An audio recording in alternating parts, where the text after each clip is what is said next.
the multiverse, an endless macrocosm of potential stories. It can be difficult to comprehend infinity, but the concept of unbridled possibility seems pretty enamoring to storytellers. With the benefit of infinite options, fictional narratives can truly spread their wings and escape the conventional limitations of writing. Right? Well, sort of. Multiverse stories are definitely very different from their universal counterparts, but there are actually three main tropes in multiverse narratives worth discussing. They are as follows: doppelganger, destruction, and detachment. And yes, they all start with D, because alliteration never goes out of style. Now keep in mind, tropes aren't always a bad thing. Storytelling, like all forms of art, is iterative. Tropes exist because they have a specific purpose and resonance with audiences that writers and directors want to explore, in the same way that a painter needs to learn to use complementary colors, or chefs need to learn how to combine commonly used spices.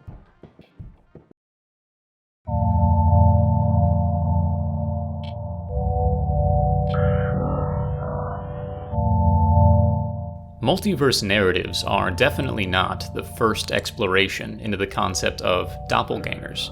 In fact, they're very far from it. Historically, the trope of the doppelganger in literature was most commonly explored in the form of a dark double. The concept of an individual being confronted by a physically similar or identical version of themselves was, well, horrific, because it implied that the two beings had to compete for a single identity, one life. The dark double seeks to usurp the original and take their place, and they are often a physical manifestation of the original character's negative aspects or immoral impulses. The most famous dark double is from Gothic literature. It's Mary Shelley's Frankenstein.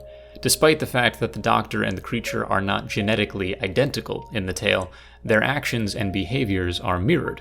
In the story, the creature becomes envious of the Doctor's life and wishes to claim a similar existence for itself. In this way, stories with doppelgangers were intended to be metaphors for personal crises of identity, a physical manifestation of characters being uncertain of who they are and what they want. Even into the 20th century, the concept of a doppelganger or clone carried an inherently negative connotation. Invasion of the Body Snatchers and the Stepford Wives explore the horrors of being duplicated and replaced, but this time by a hollow proxy of the individual, which carries little to no real personhood behind the facade of normalcy. In these stories, the horror comes not from the concept of being fractured, but of being replaced entirely by something that uses your identity as a veneer to create the illusion of humanity.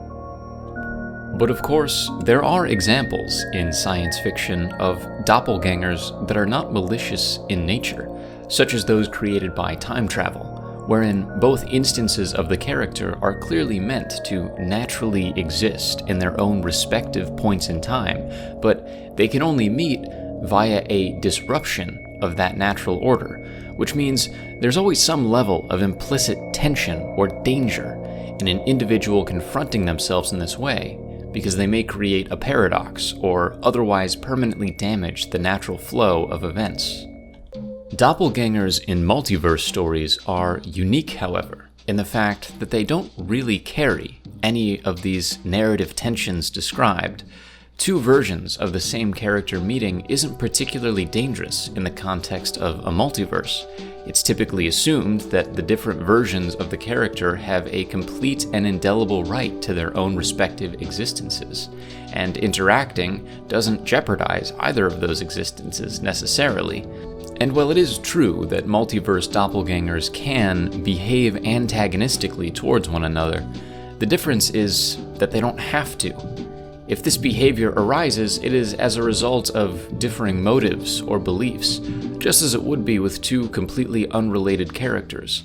The thing that writers are exploring when crafting multiversal doppelgangers is simply what if, which is likely why this type of doppelganger is unencumbered by the narrative weight that other versions carry.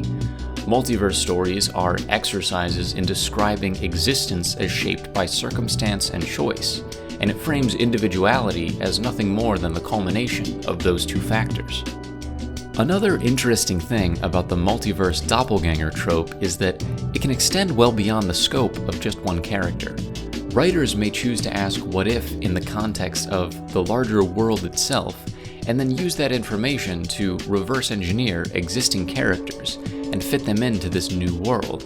Superhero stories love to do this, and sometimes have to out of necessity, because comic book universes are populated by an enormous number of very well-defined and unique characters, so it's much easier to apply a feature to the entire world and examine how that feature would affect individual characters, allowing details to come into focus on a case-by-case basis. In this way, the doppelganger trope in multiverses often has much less to do with individual characters, and instead uses world building to invent interesting discussions and speculations on how large factors trickle down into the lives of individuals. This means that the Earth itself can be a doppelganger to another Earth, in a vast sea of many worlds.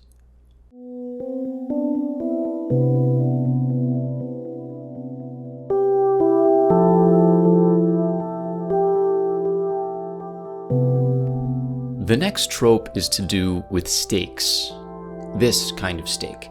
Stakes are the dynamo that drive any story because they're both the source of motivation and oftentimes the goal of the journey.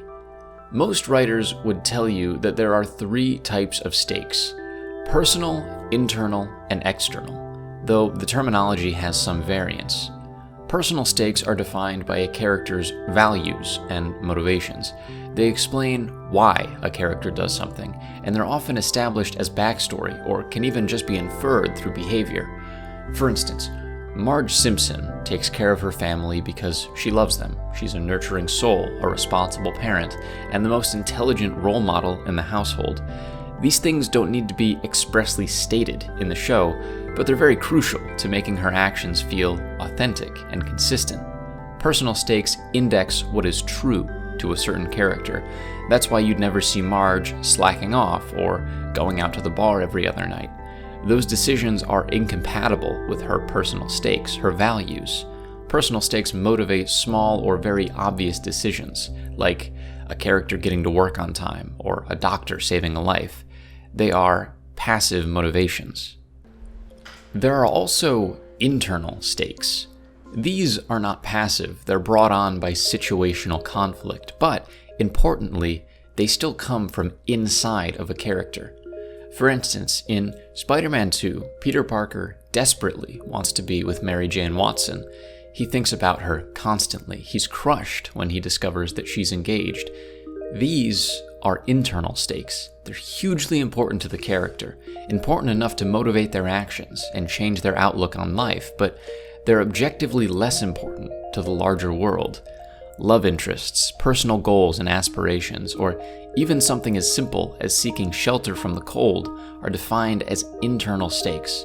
They are only real and relevant to the character experiencing them, which is why things like romance are often used as a B-plot to a larger story, a story with external stakes. These are the outside situations, the lost pet, the war for Middle-earth, the end of the world. Situations like this fundamentally motivate a story.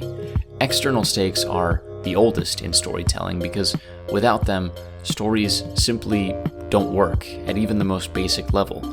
A story without external stakes could only really be about a character who never responds to their environment in any way until they painlessly expire for no particular reason. But even though they're present in basically every story ever told, there is a specific brand of external stake that's worth discussing when it comes to multiverse stories.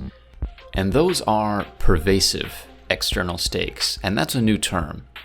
When something is pervasive, it spreads out to fill everything that it can. It can be detected everywhere. When stakes are pervasive, it means that they deliberately fill up the scope of their setting, the maximum amount. The stakes are as high as possible given the context. If it's a fantasy story about a royal family, the pervasive stakes might be the complete destruction of their kingdom. If it's a spy or superhero narrative, the pervasive stakes might be the destruction of Earth. If the scope of the story expands beyond that, then it's the destruction of the solar system, the galaxy, or beyond that, the universe. Now keep in mind, the pervasive stakes always need to fit within the scope of the story being told in order to work. Of course, it's possible to reference higher stakes, but the audience won't consider them if they feel too far outside of the natural parameters of the journey. For example, the entire universe is almost destroyed in Back to the Future 2, and most people probably didn't notice. In the film, Doc makes an honest and clearly stated remark about how the two potential outcomes for Jennifer meeting her future self could go. He says that, on one hand, coming face to face with herself 30 years older would put her into shock and she'd simply pass out.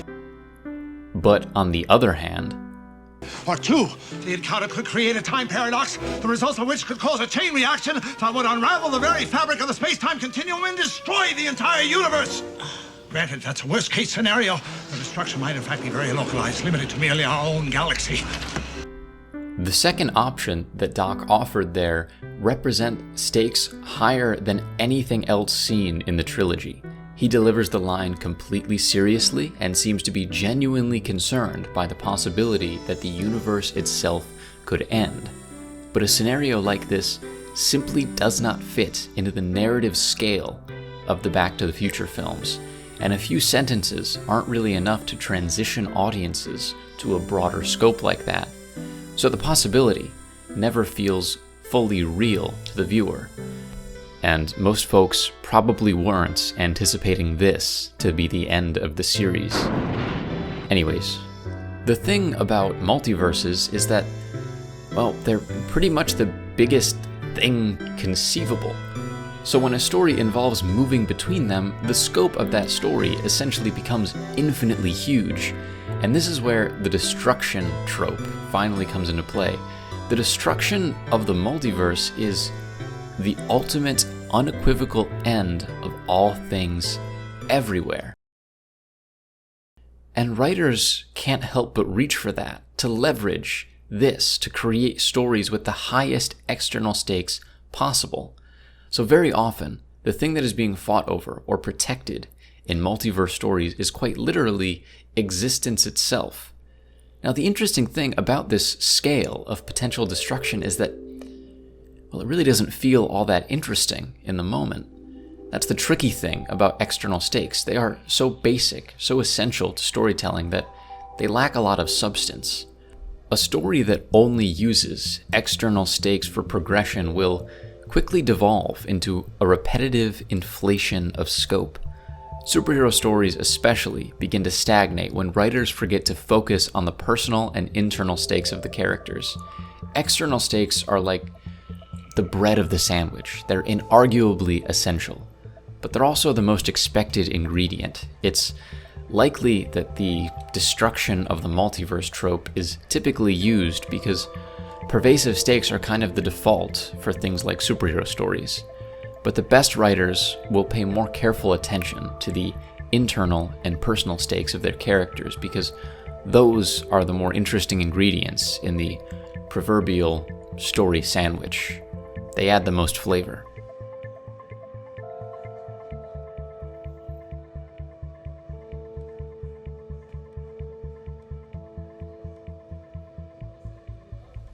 The third trope to tackle is detachment. And it's exactly what it sounds like: apathy. The feeling of hopelessness has been investigated at length in fiction and literature. Humans can sometimes have a difficult relationship with purpose, or the lack thereof. Nihilism is the idea that life has no meaning. Existence is fleeting and insignificant, and that a sense of purpose or motivation is either delusion or ignorance. It's easy to lose oneself in the fact that all lives end, all things diminish given enough time, and that most of day-to-day life is completely arbitrary. And multiverse narratives add an additional layer to the concept of nihilism. Traditional nihilism is very preoccupied with the idea that things vanish, people vanish in death, ideas are forgotten or buried under new ones. Time erodes monuments and artifacts. Nothing matters because nothing is permanent. And everything ever considered important exists on a tiny rock in an infinite and empty universe. It's lonely and didactic. In a multiverse, however, the conclusion of nihilism comes from a different place. Multiverses are everything. Every outcome of every choice, every possible statistical result, every idea that could possibly be had.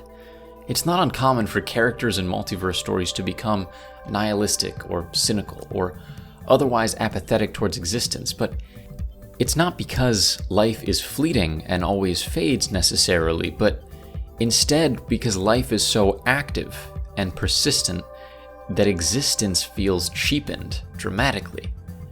This is interdimensional nihilism. Traditional nihilists believe there's no such thing as destiny.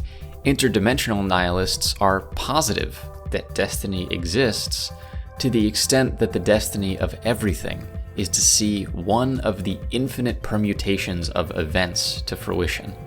Every conceivable variation of events, no matter how minuscule a change, is apparently worthy of its own entire separate universe. Their life is a fraction of a sliver of a crumb of infinity. It is as if they are a single penny in a world where the number of pennies in existence doubles every millisecond. This cheapening of life within the scale of infinity seems to extend to the perspective of writers as well. Suddenly, plot armor need not exist. Established characters can effortlessly be killed in order to set an example or just shock the audience in multiverse stories. Any action can be effectively undone by hopping to a reality where it just didn't happen. Rick and Morty famously undo the destruction of Earth for themselves by traveling to a reality in which the situation ended in a more favorable way, with the loose ends of their doppelgangers being resolved by a random explosion. The only thing special about these two characters is the specific combination of experiences that they've had so far, and even that is far from irreplaceable in the grand scheme of infinity. Interdimensional nihilism is often seen to some extent in characters that make a habit of traveling between or moderating different realities. It's a sort of nagging darkness that sits at the periphery of their mind, knowing that the most devastating tragedies are simply the result of a mathematical obligation for all things to be. Everything that can go wrong will go wrong. Just hope you don't pull the short straw. The end. Goodbye.